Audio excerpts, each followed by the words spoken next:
శుద్ధ విద్యాంకురాకార ద్విజ పంక్తి ద్వయోజ్వల కర్పూర వీటికామోద సమాకర్ష దిగంతర.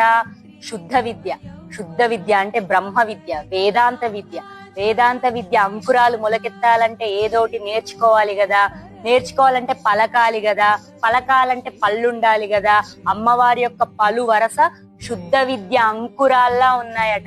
అమ్మవారి యొక్క షోడశ బీజాక్షర మంత్రం 15 అక్షరాలు, శ్రీంకారంతో కలిపి 16. అది యూట్యూబుల్లోనూ మైకుల్లోనూ చెప్పేది కాదు, దాన్ని రహస్యంగానే ఉపాసన చేయాలి. మా బ్రాహ్మణులందరికీ తెలుసు. కాబట్టి ఇక్కడ శివ సంబంధమైనవి 16, శక్తి సంబంధమైనవి 16, రెండు కలిపి 32. అది ప్రయోగం. కర్పూర వీటికామోద సమాకర్ష దిగంతర.